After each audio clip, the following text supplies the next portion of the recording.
Bismillah ar-Rahman ar-Rahim. This is the 15th session for the course Legal and Regulatory Aspects of Banking Supervision. The course code is MBF 705 and I am Usman bin Saif. This is the revision session number 2. اس سے پہلے ہم نے جو revision session 1 دیکھا تھا جس میں ہم نے section 1 completely overview کیا تھا, ریوائز کیا تھا, مین ٹاپکس ہم نے دیکھے تھے, ہم نے اس کورس کی ساری تھیم دیکھی تھی. اس کے بعد پھر سیکشن 2 ہم نے سٹارٹ کیا. سیکشن 2 میں بیسل 1 کو ہم نے دیکھا, بیسل 1 کیا ہے, کیسے اس کا مین فریم ورک کیا تھا. اب ہم آج اس کے بعد بیسل 2 سٹارٹ کریں گے, پھر سیکشن بیسل 2 کمپلیٹ کر کے سیکشن 2 کمپلیٹ کر کے پھر سیکشن 3 انسٹیٹیوشنل اپروچز والا ہم سیکشن دیکھیں گے. اس کے بعد پھر ہم role of State Bank of Pakistan اور اس کے بعد ہم اس کا گورننگ اسٹرکچر اور role of State Bank of Pakistan سے پہلے ہم اس کا گورننگ اور مینجمنٹ اسٹرکچر دیکھیں گے. اور بیسکلی یہ سیشن کنڈکٹ کرنے کا مقصد یہ ہے ریویژن سیشنز, تاکہ ایک تو اوور ویو دوبارہ سے ہو جائے, کوئی چیز مس ہو گئی یا کوئی چیز آپ کو سمجھ نہیں آئی یا کوئی کنفیوژن ہے وہ ریموو ہو جائے, پلس یہ کہ ہمیں اپنی تھیم کو, ہم جو کورس کی تھیم ہے اس کو کنٹینیو رکھیں اس کے ساتھ ساتھ. سو اس سیشن کے بعد ہمارے فرسٹ 3 سیکشنز کمپلیٹ ہو جائیں گے. پھر ہم نیکسٹ سیشن جو ہے اس میں ہم سیکشن نمبر 4 سٹارٹ کریں گے, پروڈینشیل ریگولیشنز والا سیکشن جو ہے وہ سٹارٹ کریں گے. So we start with Basel II. It is the second of the Basel Accords, now extended and officially superseded by Basel III. Basel II کے بعد Basel III آ گیا. Basel II اسٹارٹ ہوا تھا 2005 میں اور 2008 تک فلی امپلیمنٹ نہیں ہو سکا تھا کیونکہ ریگولیٹرز اور جو سپروائزرز تھے they were not so interested to implement Basel II. دو کہ پارشلی یا کچھ کنٹریز میں, ڈیولپڈ کنٹریز میں Basel II امپلیمنٹ ہو چکا تھا, لیکن جب 2008 کا بینکنگ کرائسس آیا تو پھر immediately there was a need کہ جی یہ Basel II کیوں نہیں ہوا, اور پھر Basel III انہوں نے ایک نیا ایکارڈ ڈیولپ کیا اور Basel III کو پھر امپلیمنٹ کیا. By 2012 almost around the world with the exception of some countries, some regulators, سب نے Basel III implement کر لیا. Basel Accords جتنے بھی ہیں basically these are guidelines and these are regulatory principles for any regulator supervisor to implement supervision and regulation in its respective jurisdiction. Hare country جو بھی Bessel accord implement کرتا ہے وہ اپنے بینکنگ رولز, اپنے بینکنگ ایکٹس, آرڈیننس اور ان کے accordingly اس کو ٹیلر کر کے امپلیمنٹ کرتا ہے. بیسکلی تو it's a set of guidelines and principles and regulations which are recommendations of banking laws and regulations issued by the Basel Committee on Banking Supervision. Basel II, initially published in June 2004, was intended to create an international standard for banking regulators to control how much capital needs to be put aside to guard against the type of financial and operational risk banks and the whole economy face. June 2004 کے اندر اس کو پہلی دفعہ اس کی report publish ہوئی تھی. 2005 میں basically انہوں نے اس کو جا کے پھر فردر ریفائن کر کے ایز این ایکارڈ پریزنٹ کیا تھا. لیکن اس بیسل 2 ایکارڈ کے اندر انہوں نے بیسل 1 ایکارڈ میں منیمم کیپٹل ریکوائرمنٹس کی بات کی. بیسل 2 ایکارڈ کے اندر انہوں نے کہا کہ مینڈیٹری ہونا چاہیے تمام بینکس کے لیے, اور سپروائزر یا ریگولیٹر جو ہے وہ میک شور کرے کہ بینکس ایک سرٹن کیپٹل کی اماؤنٹ ریزرو میں رکھے. اور وہ اکارڈنگ ٹو انہوں نے ایک اور چیز انٹروڈیوس کی کہ رسک ویٹڈ ایسیٹس, جو آپ کے ایسیٹس جو آپ نے دیے ہوئے, لونز دیے ہوئے, ان کے اگینسٹ ان جتنا لون دیا ہوا اس کی ایز اے پرسنٹیج آپ اپنے پاس ایک ریزرو اکاؤنٹ رکھیں, سو دیٹ آپ کو فائنینشیل اور آپریشنل رسک جو ہیں وہ آپ کے کم ہو سکیں. بیسل 1 میں بھی یہی بات کہی گئی تھی, لیکن اس کے اندر انہوں نے کہا تھا کہ جی بینک کے پاس ایک کیپٹل ریکوائرمنٹ ہونی چاہیے, بینک کے پاس ایک سرٹن کیش جو ہے وہ ہولڈ کر کے رکھا کرے بینک, لیکن اس میں کوئی انہوں نے پرسنٹیج نہیں دی تھی کتنے پرسنٹ ہونے چاہیے یا جو ہے کس کے کتنے پرسنٹ ہونے چاہیے. بیسل 2 میں آ کے انہوں نے کہا کہ جی ایک تو ریکوائرمنٹ ہونی چاہیے بینک اپنے پاس کیش ریزرو رکھے, اور پھر وہ کیش ریزرو کتنا رکھے, اپنا جو رسک ریلیٹڈ ایسٹس ہیں ان کا پرسنٹیج رکھے, اور پھر انہوں نے پرسنٹیج بھی ایک انہوں نے دے دی ایز اے گائیڈ لائن کہ منیمم 8% وہ اپنے پاس کیش ریزرو رکھے. In theory, Basel II attempted to accomplish this by setting up risk and capital management requirements designed to ensure that a bank has adequate capital for the risk of the bank exposure itself to through its lending and investment practices.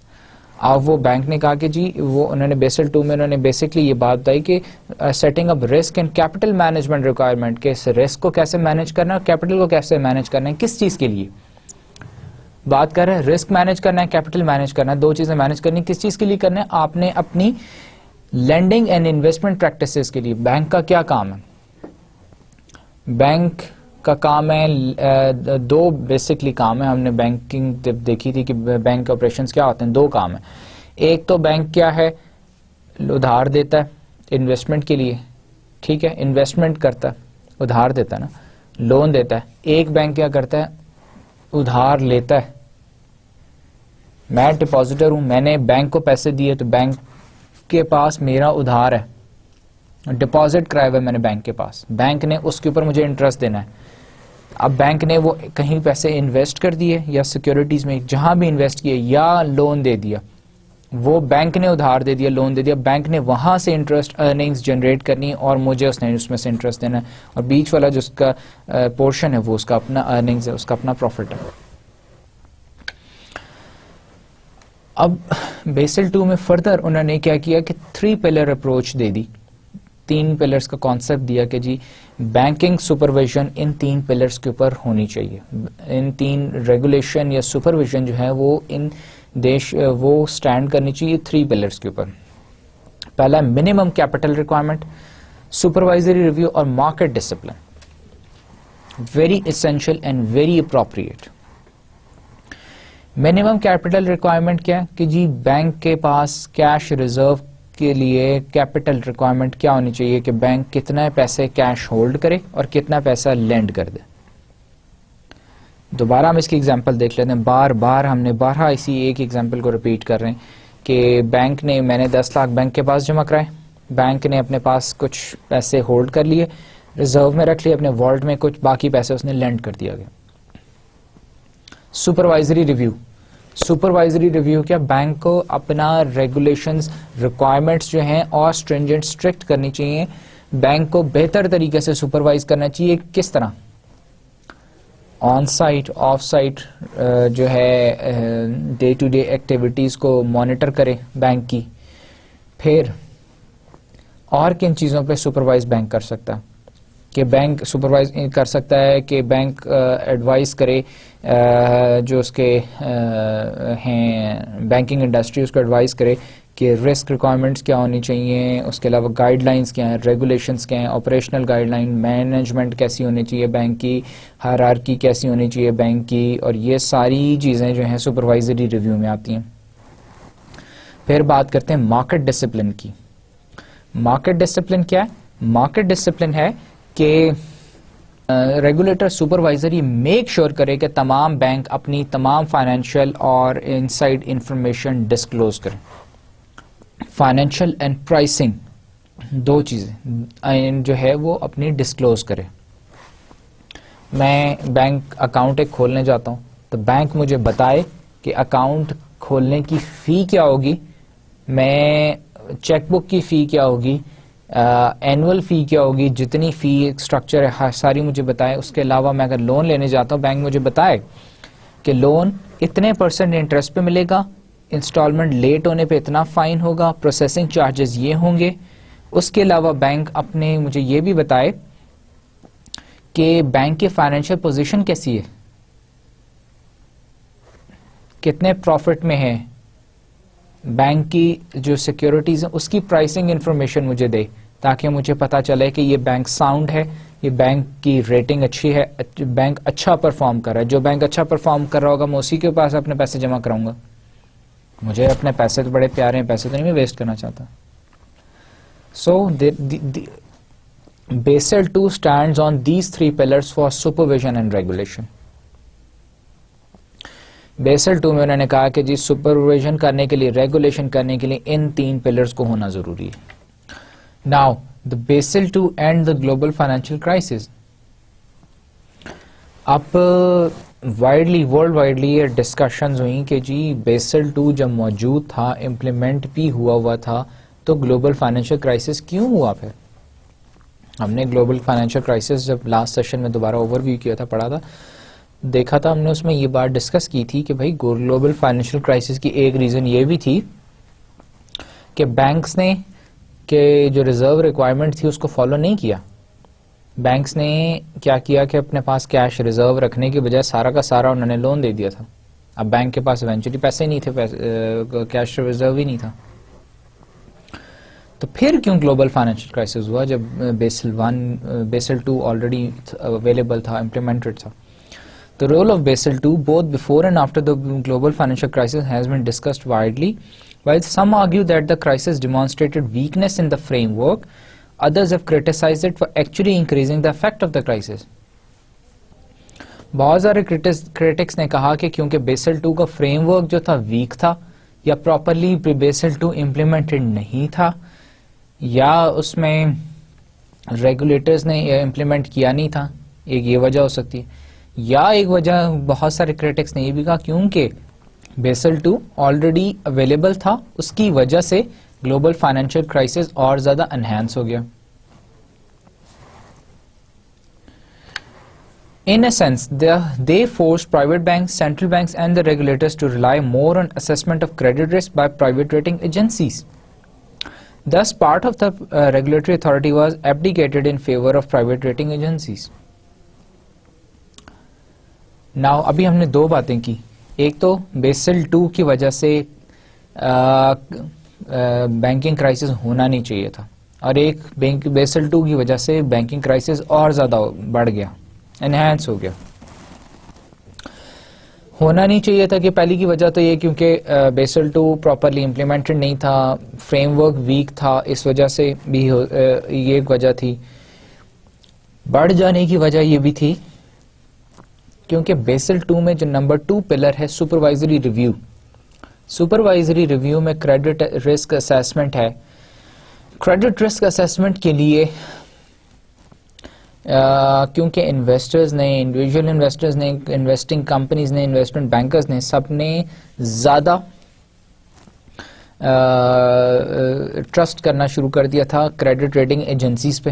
خود انہوں نے کی نا investigations کی نا, اور جو federal reserve bank ہے USA کا, انہوں نے کیا کیا کہ انہوں نے ریگولیشن ویسے ان کی ویک تھی, لو تھی, تو کیونکہ Basel II was available, Basel II was implemented, اور سپروائزری ریویو میں they were more dependent on the credit worthiness, credit risk assessment پہ. اور کریڈٹ رسک اسیسمنٹ کون کر رہا تھا؟ کریڈٹ ریٹنگ ایجنسیز کر رہی تھی.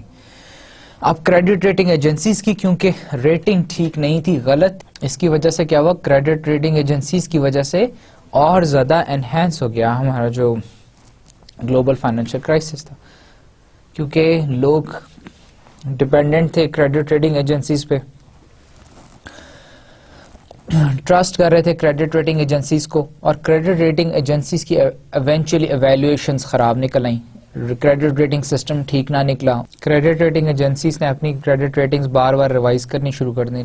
جب ریوائز کرتے تھے وہ کریڈٹ ریٹنگ اور کم کر دیتے تھے, اور کم کر دیتے تھے. انیشلی جو انویسٹرز تھے وہ ٹرسٹ کر رہے تھے, تو ان کا ٹرسٹ ختم ہو گیا. تو اس کی وجہ سے ایکچولی گلوبل فائنینشیل کرائسس اور زیادہ انہینس ہو گیا. ناؤ ہم نے بیسل 1 دیکھا, بیسل 2 دیکھا. بیسل 1 اور بیسل 2 میں کیا تھا؟ بیسل 1 میں صرف انہوں نے منیمم کیپٹل ریکوائرمنٹ کی بات کی کہ جی کیپٹل ریکوائرمنٹ ہونی چاہیے, بینک کچھ کیش اپنے پاس ہولڈ کرے اور باقی لینڈ کرے. بیسل 2 میں انہوں نے 3 پلرز کی بات کی. پہلی کہ جو منیمم کیپٹل ریکوائرمنٹ ہونی چاہیے وہ بھی انہوں نے کہا کہ جی رسک جو ہے وہ کم از کم 8% منیمم ہونی چاہیے. پلس انہوں نے کہا کہ سپروائزری ریویو کی ریکوائرمنٹ ہونی چاہیے, سپروائزری ریویو بہت اسٹرکٹ ہونا چاہیے. پھر انہوں نے کہا کہ مارکیٹ ڈسپلن ہونا چاہیے, disclosure of financial and pricing information ہونی چاہیے. Now policy goals of regulation ہم نے اس کے بعد پڑھے تھے. Policy goals of regulations, policy goals کیا ہیں ریگولیشن کے؟ پہلا تو ہے safety and soundness of financial institutions. Banks کی ریگولیشن کیوں کی جاتی ہے, ان کو سپروائز کیوں کیا جاتا ہے؟ سینٹرل بینک آف پاکستان کون ہے؟ State Bank. اسٹیٹ بینک کیوں ریگولیٹ کرتا ہے پاکستانی فائنینشیل انڈسٹری کو؟ ٹو انشور, اس کی پالیسی گول کیا ہے؟ To ensure safety and soundness of financial institutions, stability ان کی انشور کرتا ہے. پلس میٹیگیشن اور سسٹمک رسک. سسٹمک رسک کون سے ہوتے ہیں؟ جو کہ پہلے بھی میں نے ایکسپلین کیا تھا کہ جو کہ ہمارے ہسٹوریکل ڈیٹا سے ہمیں پتہ چلتا ہے کہ یہ رسک نارملی ارائز ہوتے ہیں, اتنے پرسنٹ رسک, اتنے پرسنٹ ڈیفالٹس ہوتے ہیں, وہ سارے ہمیں سسٹمیٹک رسک ہوتے ہیں. اور نان سسٹمیٹک وہ ہوتے ہیں جو کہ آؤٹ آف دا بلو اچانک کوئی نہ کوئی رسک رائز ہو جاتا ہے. جیسے اگر ہم ارتھ کویکس میں دیکھیں, ارتھ کویک کی ایگزامپل لیں کہ ارتھ کویک کو ہم نے پہلے سے پریڈکٹ نہیں کیا ہوتا ہے, ارتھ کویک پریڈکٹیبل نہیں ہوتے, تو اچانک ارتھ کویک آ گیا, اس کی وجہ سے لاس ہو گیا.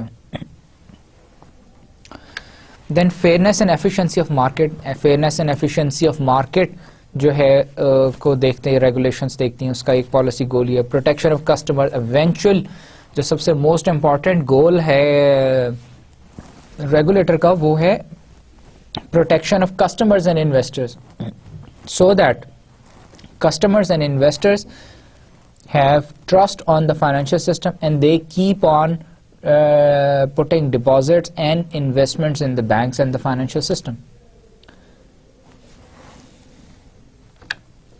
Section 3, یہاں پہ ہمارا Section 2 اینڈ ہو جاتا ہے, Section 3 اسٹارٹ ہوتا ہے, which is about the financial supervision approaches.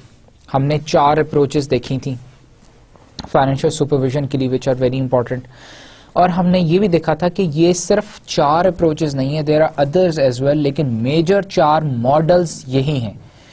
اور یہ ہم نے سب سے امپورٹنٹ بات اس میں یہ دیکھی تھی کہ 4 ماڈلز ہیں, 4 اپروچز ہیں, لیکن کوئی بھی کنٹری ان 4 اپروچز کو ان پیور فارم اپلائی نہیں کر سکتا اپنے فائنینشیل سسٹم کو ریگولیٹ کرنے کے لیے یا سپروائز کرنے کے لیے. دنیا میں کوئی ملک ایسا نہیں جس میں ہم کہیں کہ جی اونلی انسٹیٹیوشن اپروچ ہے, یہ اونلی انٹیگریٹڈ اپروچ ہے. کیا کرتے ہیں کہ ہر کنٹری کیا کرتا ہے, ہر کنٹری یا ہر ریگولیٹر یہ کرتا ہے کہ ایک 4 بیسک اپروچز میں سے ایک بیسک اپروچ کو لے کے اس کو اپنا بیس بنا لیتا ہے, پلس ادر جو اپروچز ہیں ان کے کچھ نہ کچھ فیکٹرز ایڈ کر لیتا ہے اپنی اس اپروچ کو, اور اپنا ایک پرسنلائزڈ ماڈل ڈیولپ کر لیتا ہے ریگولیشن اور سپرویژن کا. پہلا ماڈل کون سا؟ پہلا ہے انسٹیٹیوشنل اپروچ, دوسرا ہے فنکشنل اپروچ, تیسرا ہے انٹیگریٹڈ, چوتھا ہے twin peak approach. Institutional approach کیا آتی ہے؟ Classical form of financial regulatory oversight, legal entity driven approach.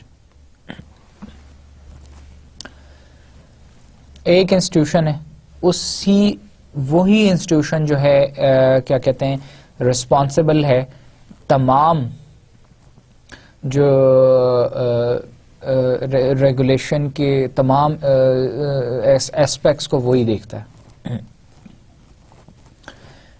اور ایز اے لیگل اینٹی وہ کام کرتا ہے. اور ایک ہی انسٹیٹیوشن ہے جو کہ تمام پورے بینکنگ انڈسٹری, سیکیورٹیز انڈسٹری اور انشورنس تینوں کو ایک ہی جو انسٹیٹیوشن ہے وہ دیکھتا ہے, اس کو ایک ہی چلاتا ہے. اس کی بیسٹ ایگزامپل چائنا کی ہے. Under the previous regulatory structure, all financial supervision was consolidated within the People's Bank of China, which is China's central bank. پہلے کیا تھا؟ People's Bank of China. People's Bank of China تھا جس کے پاس تمام functions تھے انسٹیٹیوشنل اپروچ کے. وہی دیکھتا تھا بینکنگ انڈسٹری کو, وہی سیکیورٹیز انڈسٹری کو, وہی انشورنس سیکٹرز, تینوں سیکٹرز کو ایک پیپلز بینک آف چائنا دیکھ رہا تھا not only all these three plus the monetary policy as well. پھر فردر کیا ہوا؟ فردر یہ ہوا کہ پھر اب اس وقت کرنٹلی ایگزامپل کیا ہے؟ کرنٹلی بھی انسٹیٹیوشنل اپروچ ہے with the elements of functional approach. Functional approach اس طرح سے کہ اب انہوں نے 3 ریگولیٹری اتھارٹیز بنا دی ہیں, 1 for banking sector, 1 for securities and 1 for insurance, تینوں ہیں, اور پیپلز بینک آف چائنا کو monetary policy development and implementation کا پورٹ فولیو دے دیا. فنکشنل اپروچ, فنکشنل اپروچ یہ ہوتی ہے کہ ہر سیکٹر کی ریگولیشن اینڈ سپرویژن کے لیے الگ سے ایک ایجنسی بنا دی جائے, ہر کسی کا ریگولیٹر الگ کر دیا جائے. جیسے کہ ہم نے بات کی چائنا کی ایگزامپل میں ہی, اب فردر اگر اس کی ایگزامپل دیکھیں, فرانس کی بیسٹ ایگزامپل ہے. فرانس میں اس طرح سے ہے کہ ہر جو ریگولیٹری اوور سائٹ کے لیے سپرویژن کے لیے بینکنگ انڈسٹری کا الگ ریگولیٹر ہے, پھر اس کا سیکورٹی سیکٹر کا الگ ہے, انشورنس انڈسٹری کا الگ ہے ریگولیٹر, تینوں کے ریگولیٹرز الگ ہیں. اسی طرح مانیٹری پالیسی والا ایک الگ جو ہے وہ ریگولیٹر ہے جس کو یہ پورٹ فولیو دیا ہوا ہے. Financial services oversight was reformed in France in 2003 with the goal of improving efficiency of regulatory system. 2003 میں اس کو انہوں نے دوبارہ سے ریویو کیا تھا, ریوائز کیا تھا. Functional approach. Under the functional approach, supervisory oversight determined by the business that is being transacted by the entity without regards to its legal status. Each type of business may have its own functional regulator. The integrated approach.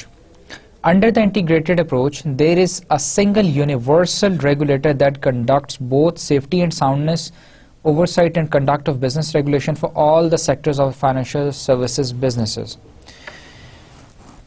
اس کے integrated approach میں کیا ہوتا ہے کہ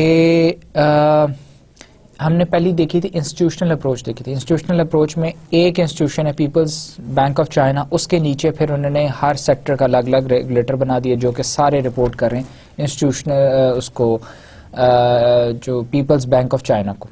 institutional approach میں integrated میں کیا ہے, جس اسٹیٹ بینک کی ایگزامپل ہم لے سکتے ہیں, اسٹیٹ بینک آف پاکستان کی. اسی طرح فائنینشیل سروسز اتھارٹی FSA ہے یو کے میں. بیسکلی یہ ماڈل اپروچ سٹارٹ یو کے میں ہوئی تھی, انہوں نے پہلا ماڈل بنایا تھا. وہاں پہ کیا ہے, فائنینشیل سروسز اتھارٹی یا state Bank of Pakistan monetary policy بھی بناتا ہے, بینکنگ سیکٹر کو بھی ریگولیٹ کرتا ہے, فائنینشیل جو ہے اس کو انشورنس سیکٹر کو بھی ریگولیٹ کرتا ہے, اور سیکورٹی سیکٹر کو بھی ریگولیٹ کرتا ہے. تینوں سیکٹرز کی ریگولیشن جو ہے وہ کس کے پاس ہے؟ اب کس کے پاس ہے؟ اسٹیٹ بینک آف پاکستان کے پاس. سیکورٹی سیکٹر بیچ میں ایسا ہے جس کو کہ اسٹیٹ بینک آف پاکستان بھی کچھ ایسپیکٹس وہ دیکھتا ہے, لیکن میجر ریگولیشن جو SECP securities and exchange commission of Pakistan کرتی ہے. فائنینشیل سروسز اتھارٹی جو یو کے میں ہے اس میں FSA کا جو ماڈل ہے اس کے اندر کیا ہے کہ تمام سیکٹرز پوری financial industry plus monetary policy کے تمام کی تمام FSA کے پاس ہے. FSA ان تمام کو سپروائز بھی کرتی ہے اور ریگولیٹ بھی کرتی ہے. دس از دا انٹیگریٹڈ اپروچ یو کے کی. jurisdiction that exhibit the key facets of the integrated approach to regulation is the UK market ہے. Now FSA regulates and supervises almost all financial services businesses in the UK, including banks, securities and insurance, and on prudential services as regards to conduct of business activities. پھر ایک اور difference کیا ہے اس کے اندر کہ جو دو پورٹ فولیو, ایک ساؤنڈنس آف فائنینشیل سسٹم کی بات ہے, ایک ہے کنڈکٹ آف بزنس. یہ دو چیزیں ہیں جو کہ دونوں کی دونوں چیزیں فائنینشیل سروسز اتھارٹی ہی دیکھتی ہے یو کے میں. Thus, the FSA is responsible for both safety and soundness of financial institution and conduct of business regulations. اس کے بعد ایک چوتھی اپروچ ہے ٹوئن سپیک اپروچ. ٹوئن سپیک میں اپروچ میں کیا ہے کہ ریگولیٹری دو فنکشنز ہیں, دو میجر فنکشنز ہیں, ایک سیفٹی اینڈ ساؤنڈنس آف جو فائنینشیل سسٹم ہے اور ایک conduct of rules of business. یہ دونوں الگ الگ اتھارٹیز دیکھتی ہیں. ایک اتھارٹی دیکھتی ہے, اتھارٹیز دو ہی ہیں, اور پہلی اتھارٹی دیکھتی ہے safety and soundness of financial institutions اور دوسری دیکھتی ہے رولز کنڈکٹ آف بزنس دیکھتی ہے. نا دونوں اتھارٹیز جو ہیں وہ تینوں سیکٹرز جو ہیں banking sector, security sector, insurance sector, تینوں کا سیفٹی اینڈ ساؤنڈنس ایک اتھارٹی دیکھتی ہے, کنڈکٹ آف بزنس دوسری اتھارٹی دیکھتی ہے. پھر انہوں نے فردر اس کے اندر اور بھی بائیفرکیشنز کی ہوئی ہیں اپروچ کے اندر, وہ اس طرح کی ہوئی ہیں کہ ایک جو اینٹی ہے ریگولیٹر ہے وہ ہول سیل ٹریڈ کو دیکھتا ہے, ہول سیل ایکٹیویٹی کو, ایک دیکھتا ہے ریٹیل ایکٹیویٹی کو دیکھتا ہے. اور اس کی بیسٹ ایگزامپل ہے آسٹریلیا. آسٹریلیا میں ٹوین پیک اپروچ جو ہے وہ وہاں پہ اپلائی ہوتی ہے, وہاں پہ ان کا جو ریگولیٹری اینڈ سپرویژن ماڈل ہے وہ اس پہ بیس کر کے بنا ہوا ہے. In 1997, following a review of its system of financial services regulations, Australia has organized its oversight responsibilities under a twin P's approach that separates prudential regulatory oversight from conduct of business regulations. Safety اور ساؤنڈنس کو کی جب ہم بات کرتے ہیں تو ہم کون سی سیفٹی اینڈ ساؤنڈنس کے لیے ہم کون سے ریگولیشنس لگاتے ہیں؟ Prudential regulations. Conduct of business کے لیے ہم رولز آف بزنس لگاتے ہیں. دو ہمارے پاس طرح کی ہیں نا ریگولیشنز ہوتی ہیں, ایک سیفٹی اینڈ ساؤنڈنس اور ایک کنڈکٹ آف بزنس. اور سیفٹی اینڈ ساؤنڈنس کے لیے پروڈینشیل ریگولیشنز ہوتی ہیں اور کنڈکٹ آف بزنس کے لیے رولز آف بزنس ہوتے ہیں. Rules of business basically guidelines ہوتی ہیں, جو پروڈینشیل ریگولیشنز ہوتی ہیں وہ ریگولیشنز ہوتی ہیں, وہ لیگل ریگولیشنز ہوتی ہیں. سو ان دونوں کے لیے الگ الگ وہاں پہ اینٹیز ہیں جو کہ ان کو وہاں آسٹریلیا کا ماڈل کانسٹیٹیوٹ کرتی ہے. One is Australian prudential regulatory authority ہے جو کہ بینکس کو, بلڈنگس کو اور ان کی سارے کی ریگولیشن کو, سیفٹی اینڈ ساؤنڈنس کو دیکھتی ہے. دوسری ہے آسٹریلین سینٹرل بینک ہے جو کہ ان کی لیکوڈیٹی سپورٹ کو دیکھتی ہے. ریزرو بینک آف آسٹریلیا ہے. ناؤ یہاں پہ ہماری اپروچز کمپلیٹ ہو جاتی ہیں. We have 4 approaches. پہلی انسٹیٹیوشن ہے, انسٹیٹیوشنل اپروچ ہے, فنکشنل اپروچ ہے, انٹیگریٹڈ ہے, ٹوینس پیک ہے. انسٹیٹیوشنل اپروچ میں کیا ہوتا ہے, لیگل اسٹیٹس ہوتا ہے اینٹی کا, اور ایک ہی اینٹی ہوتی ہے جو کہ تمام سیکٹرز کو دیکھ رہی ہوتی ہے, اور اس میں اس نے پھر فردر جو ہے نا ہم نے اگزامپل دیکھی تھی چائنا کی, کہ چائنا میں پیپلز بینک آف چائنا جس کے پاس ساری کی ساری اتھارٹی تھی, اس کے بعد اس نے کیا کیا کہ ڈفرینٹ ریگولیٹری اتھارٹیز بنا دی. فنکشنل اپروچ کو بھی بیچ میں ایڈ کر لیا. فنکشنل اپروچ میں یہ ہوتا ہے کہ ہر سیکٹر کو ریگولیٹ کرنے کے لیے ایک ریگولیٹری اتھارٹی بنا دیتے ہیں. پھر انٹیگریٹڈ میں, انٹیگریٹڈ کے اندر جو ہے آپ نے ایک ریگولیٹر سپروائزر بنا دیا جو تمام سیکٹرز کو دیکھتا ہے.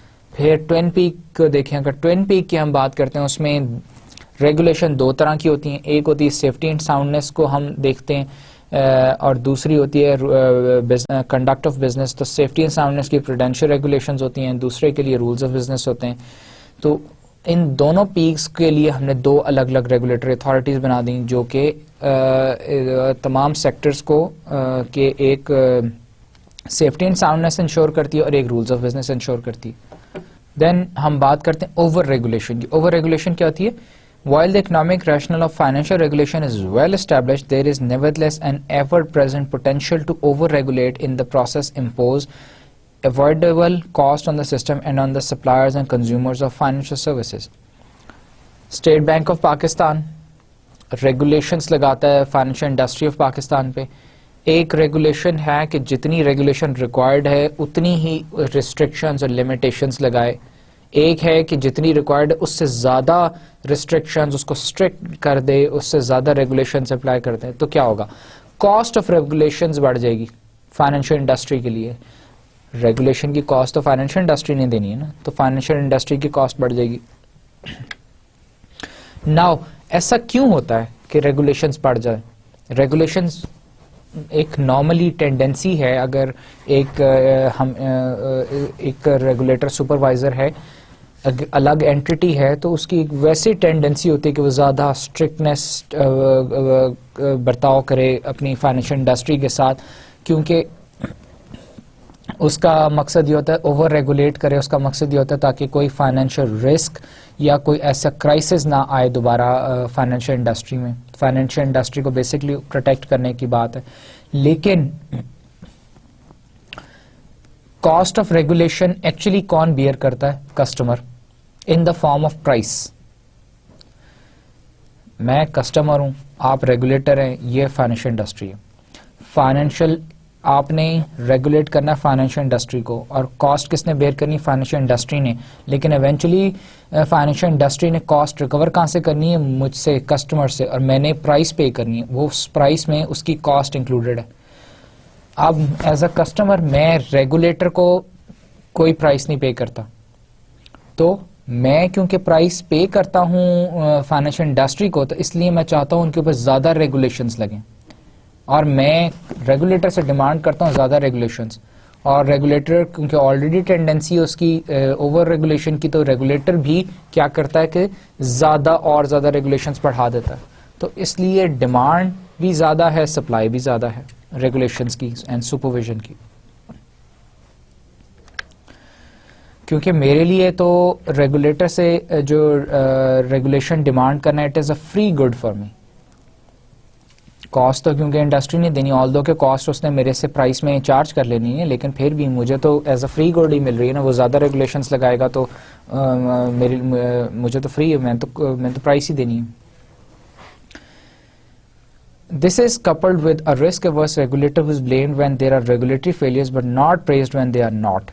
It is almost inevitable that over-regulation will emerge as it will be both over-demanded and over-supplied. Over-demand ہوگی، over-supply ہوگی، اور ایک اور اس میں فیکٹر یہ بڑا انوالو ہو جاتا ہے ٹینڈنسی آف اوور-ریگولیشن کا، کہ ریگولیٹر زیادہ ریگولیشنز بڑھانا چاہتا ہے in order to avoid failure and risk.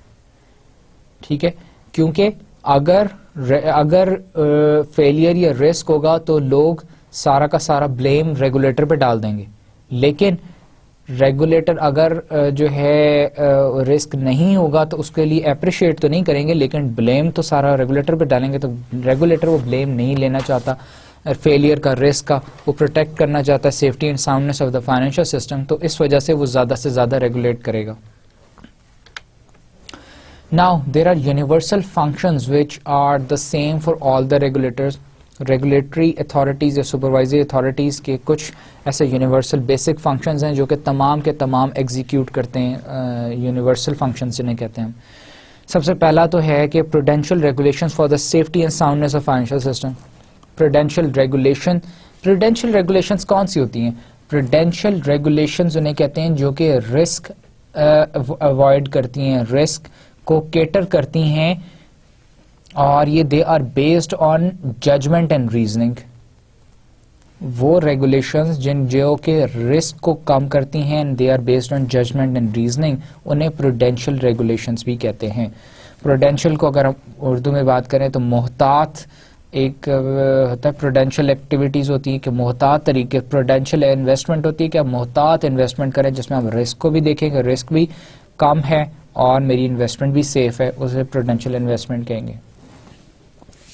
Stability and integrity of payment system, کہ ریگولیٹر جو ہے اس کا ایک بیسک فنکشن یہ بھی ہے کہ وہ مارکیٹ میں جو پیمنٹ سسٹم ہے اس کی اسٹیبلٹی اور انٹیگریٹی کو مینٹین کرے، انشور کرے. Prudential supervision of financial institution کی پروڈینشیل سپرویژن بھی کرے، ریگولیشن بھی کرے، سپرویژن بھی کرے. Conduct of business regulations, business regulations کو انشور کرے، کس طرح رولز آف بزنس بنا کے دے، گائیڈ لائنز دے فائنینشیل انڈسٹری کو کہ یہ کام کر سکتے ہیں، ایسے کر سکتے ہیں، آپ نے آفیسرز ہیں اس طرح ہائر کر سکتے ہیں، ان کا یہ ایٹ لیسٹ پورٹ فولیو ہونا چاہیے، یہ اس طرح کی ساری چیزیں rules of business. Business supervision بھی کرے. پھر safety net arrangement such as deposit insurance کرائے، تمام فائنینشیل انڈسٹری سے انشور کرے کہ وہ ڈپازٹ انشورنس کرے، سیفٹی نیٹ ہو کسٹمرز کے لیے ان کی، تاکہ ڈپازٹس نہ ڈیفالٹ کریں. لینڈر آف لاسٹ ریزورٹ کا رول بھی پلے کرتا ہے کہ اگر ایک فائنینشیل انسٹیٹیوشن جو ہے کولیپس کرنے والا تو اس کو ایز اے لاسٹ ریزورٹ اس کو وہ فنڈ کرے، اس کو لون دے تاکہ وہ اپنے آپ کو سسٹین کر سکے. لیکوڈیٹی اسسٹنس، اس کو لیکوڈیٹی اسسٹنس بھی پرووائڈ کرے for systemic stability. Handling of insolvent institutions, جو انسٹیٹیوشنز بند ہو جائیں, انسالوینٹ ہو جائیں, ان کو کس طرح سے ہینڈل کرنا, ان کو کیسے کلوجر کرنا ہے یا ان کو ریوائیو کیسے کرنا ہے. کرائسس ریزولوشن, کوئی فائنینشیل انڈسٹری میں کرائسس آ جائے تو اس کو ریزالو کرنا, یہ بھی this is one of the function of a regulator, universal function. پھر issues related to market integrity کو برقرار رکھنے کے لیے جو ایشوز ارائز ہوں ڈے ٹو ڈے بیسس کے اوپر, ان کو بھی وہ کیٹر کرے. Now role of the central bank. Central bank کا کیا رول ہے؟ ہم نے بہت سارے فنکشنز ڈسکس کر لیے, ریگولیشنز ڈسکس کر لی. اب ایکچولی سینٹرل بینک کا کیا رول کیا ہے؟ While it is universally agreed that the central bank has a major responsibility for maintaining systemic stability, the definition and legal authority for this is often blurred. Role central bank کا ہمیں پتا ہے کہ جی وہ major responsibility اس کے اوپر پڑتی ہے مینٹیننگ آف سسٹمک اسٹیبلٹی, لیکن ایکچوئل جو ڈیفینیشن وہ ہے وہ بیکاز ان سارے فنکشنز اس کے بہت اوور لیپ کرتے ہیں تو وہ بلر ہو جاتا ہے.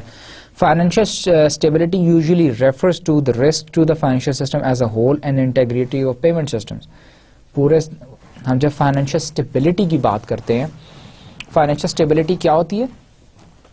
فائنینشیل اسٹیبلٹی ہوتی ہے کہ ہمارا جو پیمنٹ سسٹم ہے ہمارے جو فائنینشیل انسٹیٹیوشنس کا, وہ جو ہے اس کی انٹیگریٹی جو ہے وہ برقرار رہے, پلس ایز اے ہول پورے جو سسٹم کو جو رسک جو ہیں اویلیبل ہیں ان کو میٹیگیٹ کیا جائے. Irrespective of what role, if any, is assigned to the central bank with respect to the prudential regulation supervision of financial institutions, it is universally the case that the central bank is the agency responsible for. یہ اس کی 4-5 major rules ہیں. پہلا stability of the payment system کو وہ maintain کرے, یہ اس کا ایک رول ہوتا ہے سینٹرل بینک کا اکانومی میں. لیکوڈیٹی اسسٹنس پرووائڈ کرے, سالوینٹ انسٹیٹیوشنس کو دیکھے, سسٹمک اسٹیبلٹی رسک جو ہیں ان کو کیٹر کرے, میٹیگیٹ کرے. So these are the major responsibilities and roles of a central bank in an economy, in a system, in a financial system. Now, coming to the governance system of the State Bank of Pakistan. The governance framework of the State Bank of Pakistan is specified in the State Bank of Pakistan Act 1956 میں انہوں نے دیا ہوا ہے, ٹھیک ہے, جو کہ امینڈ بہت دفعہ امینڈ ہو چکا ہے اس کا. اس کے بعد بیسکلی کیا ہے, the act provides for an independent central board of directors. State Bank کے ایک مینجمنٹ اسٹرکچر ہے, ایک ہے گورننس اسٹرکچر. گورننگ باڈی جو ہے وہ ٹاپ پہ it is the governor of the State Bank. اس کے بعد پھر نیچے آ جاتی ہے central board of directors. Central board of director CBD جو ہے.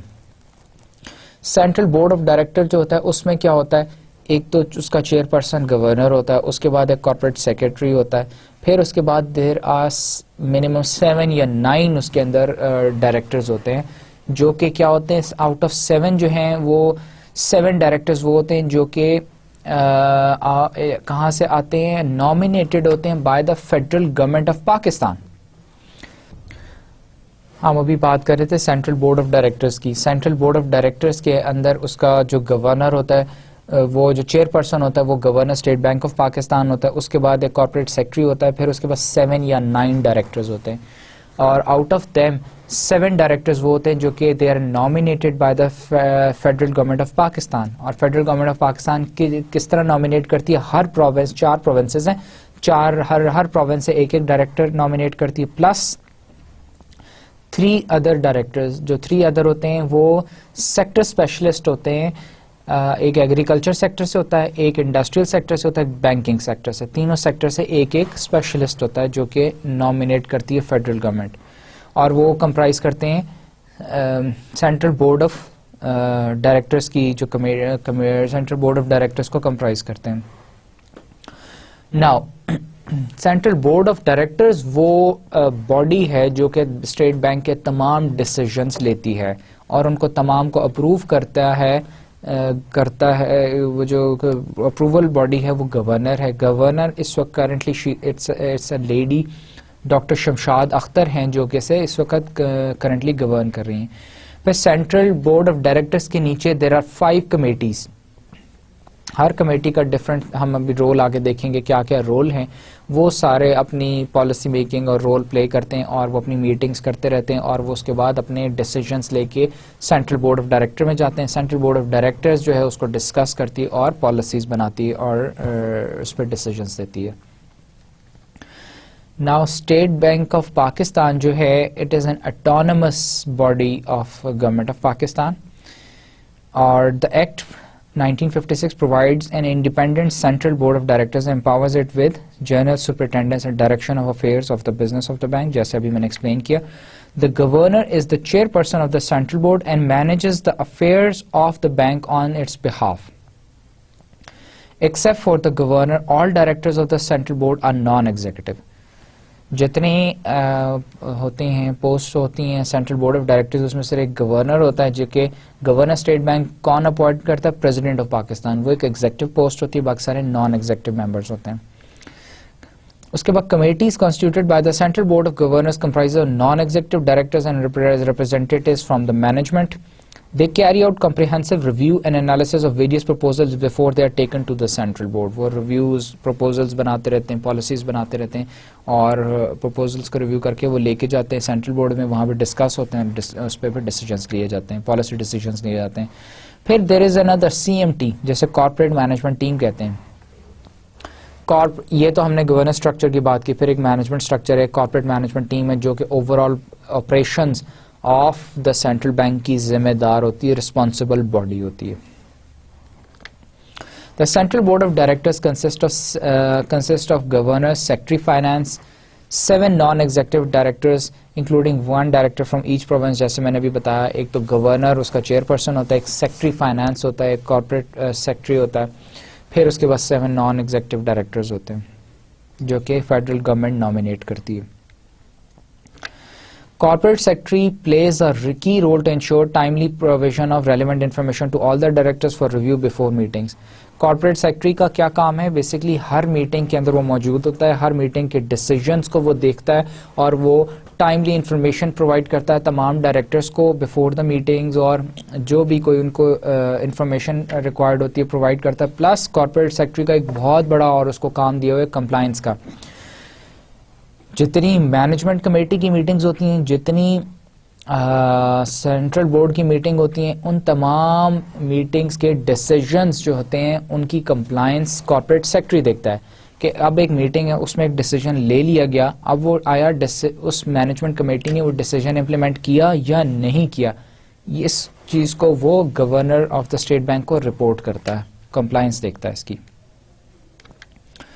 The Central Board has constituted 5 specific committees comprising directors and representatives from the management to carry out comprehensive review and analysis of various proposals before these are taken up to the Central Board.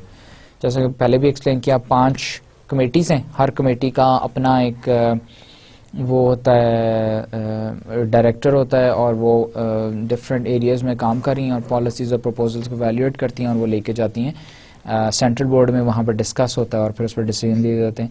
The composition and function of these various committees are, پہلی committee committee on audit. Audit committee جو ہے سال میں ان کی 5 سے 6 meetings ہوتی ہیں اور یہ انشور کرتی ہیں, کیا انشور کرتی ہیں؟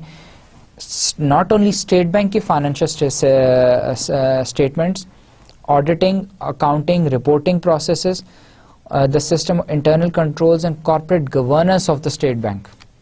Not only to the state bank, یہ باقی جو بینکنگ انڈسٹری, فائنینشیل انسٹیٹیوشنز ہیں پاکستان کے انڈسٹری, ان کے لیے بھی ریگولیشنز اور وہ بناتے ہیں, گائیڈ لائنز ڈیولپ کرتے ہیں. اور اس کے علاوہ اسٹیٹ بینک کے accounts, internal control system, corporate governance, auditing, accounting, ان سب کا پلس ان کا فائنینشیل اسٹیٹمنٹس جو ہیں اس کو انشور کرتے ہیں, اس کو ڈیولپ کرتے ہیں, اس کا ریویو کرتے ہیں اور وہ پھر پریزنٹ کرتے ہیں to the central board. Investment committee جو ہے انویسٹمنٹ پالیسیز بناتی ہے for Pakistan, for the financial institutions of Pakistan, اور یہ جو ہے ریکمنڈیشنز دیتی ہے. اور اس کا ایک اور کام یہ کہ فارن ایکسچینج ریزروز اور آپریشنل گائیڈ لائنز بھی بناتی ہے انویسٹمنٹ پالیسیز کے لیے.